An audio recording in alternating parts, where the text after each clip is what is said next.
As the oldest daughter's first-time mother, Jennifer Garner claims to have been a nightmare. I was all over her. Every woman who becomes a first-time mom experiences difficulties and obstacles. They are quite inexperienced in good and bad parenting practices. Jennifer Garner was accustomed to that emotion before she became a new mother. The 51-year-old spoke up about her difficulties raising Violet, her oldest kid, as a single mother in her new cover story for Allure magazine. She also discussed her ongoing role as the nice girl and some of the parenting decisions she made for Violet. With her former spouse Benefolk, Garner has 3 children: Samuel, 11, Serafina, 14, and Violet, 17. The singer claims that in 2023, parenthood has become noticeably more difficult. She also acknowledged that raising her children to be the persons they are now has been a journey. We were not subject to the same scrutiny as our children. I was such a new mother. My oldest daughter was not vaccinated. She was unable to think for herself because I was engulfing her. For everyone around me, I was a nightmare, Garner claimed. The 13-going-on-30 actress also reflected on raising her kids. When your children are older, she predicted that they will likely hew toward being wonderful as they discover who and what they are. I have great faith in my children. I don't always and unconditionally approve of every behavior. Growing up is tough. In an interview with Today in April, Garner claimed that keeping her kids away from social media was the finest thing she ever did as a parent.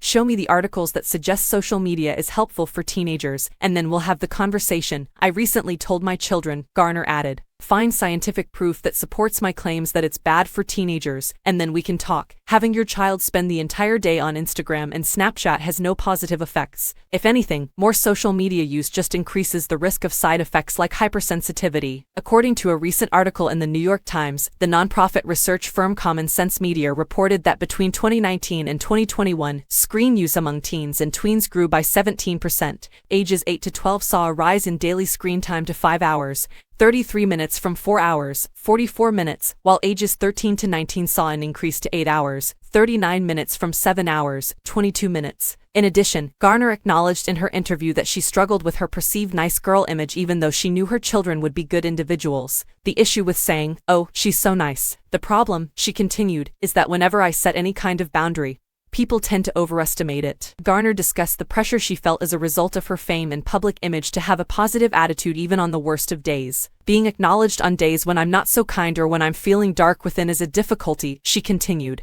There have been days when I simply cannot do it. Before they approach me, I sneer at them. Although I'm far from flawless and don't believe I'm unpleasant, I struggle to pass for someone else. The Elektra actress claimed that her children favor seeing her in a mom role than one of her acting roles. Although kids don't mind seeing their father, they kind of want me to be their mother. They don't want to witness my distress and other women crying over what we do, and they really don't want to see me in anything romantic, she said.